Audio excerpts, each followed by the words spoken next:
Hi all, I'm Jeanette Keynes from Jewelry Arts Inc. And in this video, I'm going to show you how to set a beautiful garnet cabochon in a bezel setting. You may remember this garnet.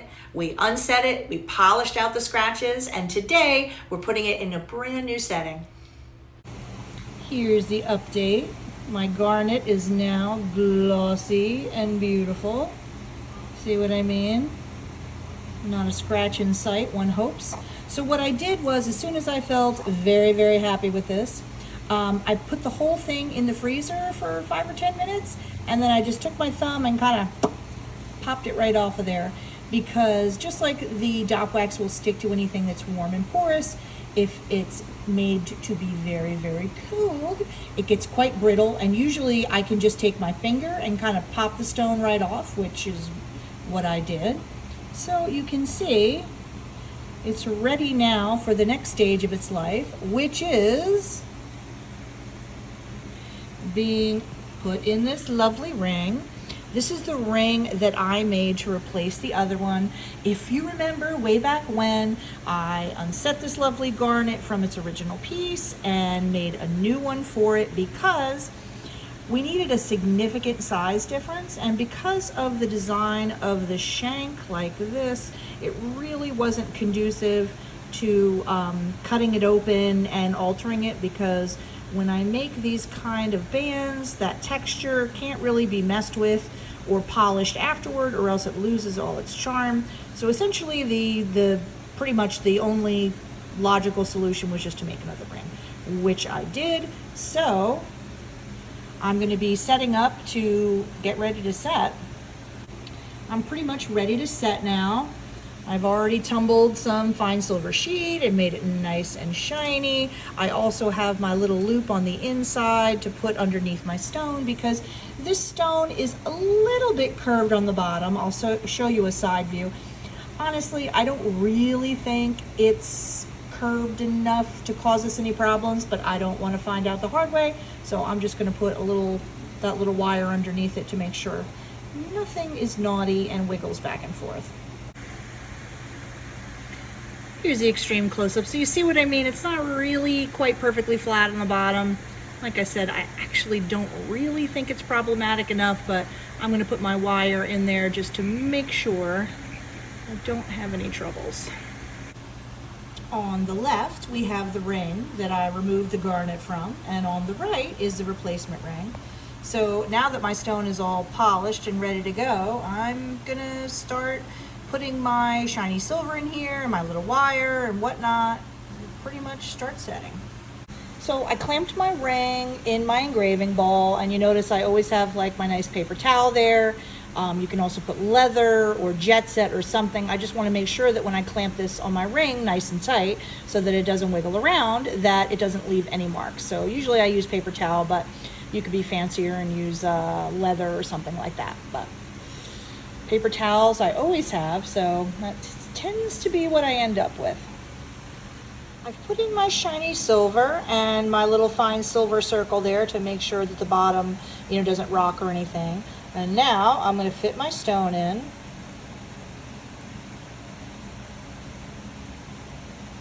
My freshly polished garnet fits in there nice and tight, which is always what I want out of life. And if you take a look, the height looks really good. Pretty much exactly the way my original ring looked. So I'm ready to set. You see what I mean? See, there's no gaps or anything. So my stone is approximately 1/3 in and 2/3 out, but remember that's just a general guide. Each stone, has little differences like how straight the sides are, etc., etc. And also for this one, I'm trying to match my original, which looked just like this. So I'm ready to start setting. You can see I started my north, south, east, west. And I'm using my normal setting protocol, which is bezel roller in the palm of my hand, thumb and forefinger on either side so that I have good control. Got my elbow up in the air. So what I've done so far is I've pressed in at north, south, east, and west, just like that.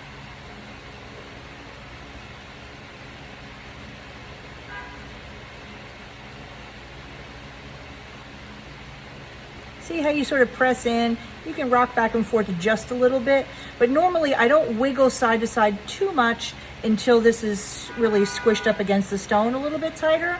But now that I've done north, south, east, west, I can do all the little ones in between, and basically you're always going opposing presses. So in other words, if I press here, then I will press here next, and then if I press here, I'll press here next. Because basically you're just trying to move that bezel in nice and tight up against your stone. So, and I always have my left hand, my fingers kind of holding the stone in.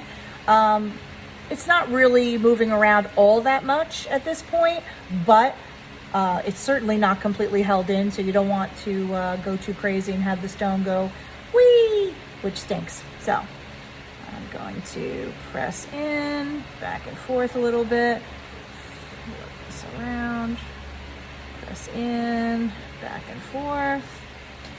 This is one of the reasons why I have to admit I really like having an engraving ball, because it's so nice to be able to just like boop, boop, boop, boop, you know, at whatever angle. It's very handy.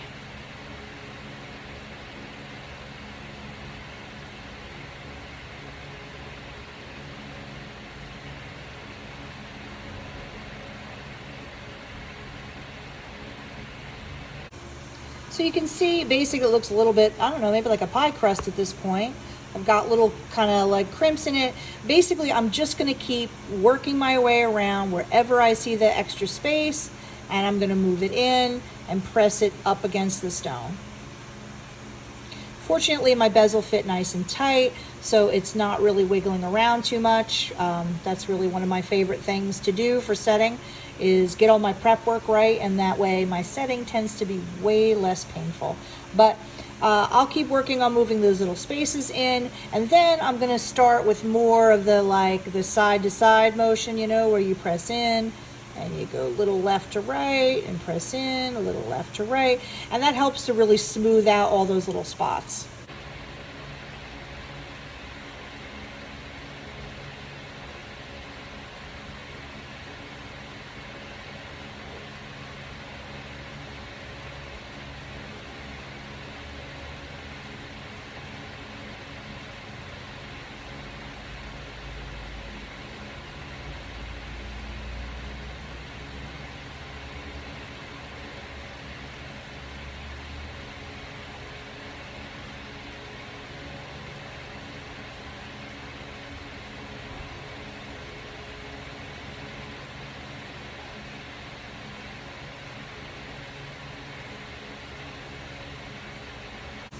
So it didn't take too much effort to basically get those last little bits there, and everything looks pretty smooth. But if you look very closely between the bezel and the stone, there's still some very small gaps there.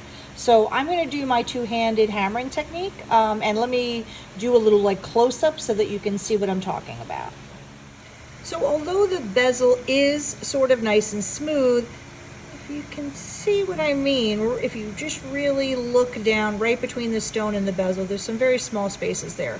So I'm going to do that high angle, basically two-handed hammering technique that I've showed you before, but I'll show you again. And that's going to just finish off those last little tiny gaps. And basically after that, it'll just be polishing.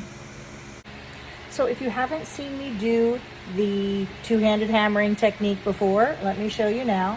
Basically, I hold my setting tool in my non-dominant hand, which for me is my left, and you notice I position the end of my tool somewhere right in the middle of my pinky, like so, because what I'm going to do is rest my pinky against my surface right here, and basically that's where I do all my moving from.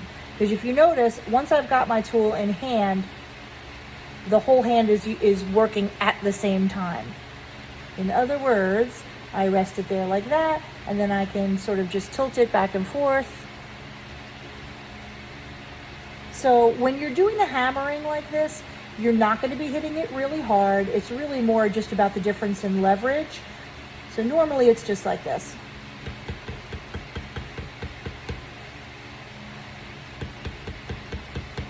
I have to tighten up my engraving ball a tiny bit, but you see what I mean? And you can tell by the sound, I'm not hitting like very, very hard, but it's just closing up those last little tiny spaces right between the stone and my setting tool.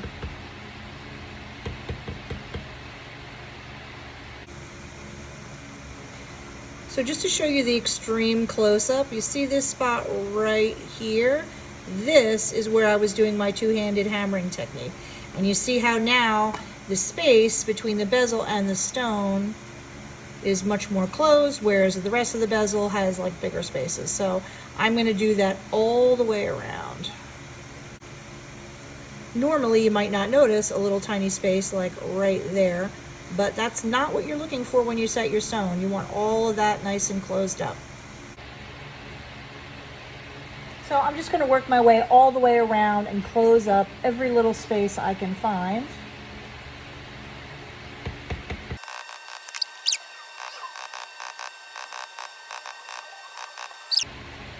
And you'll notice I'm using just a leather mallet. You could also use like a little chasing hammer, but this is not something that I want to be applying like an enormous amount of pressure to. So leather mallet works fine.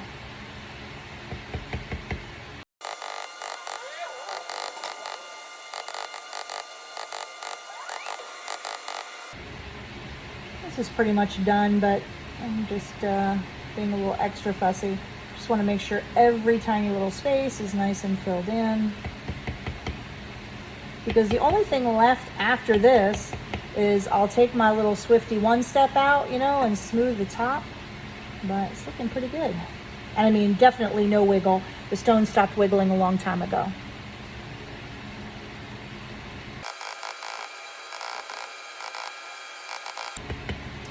I'll show you a close-up shot. I don't really think there's anything left to do. It looks pretty good.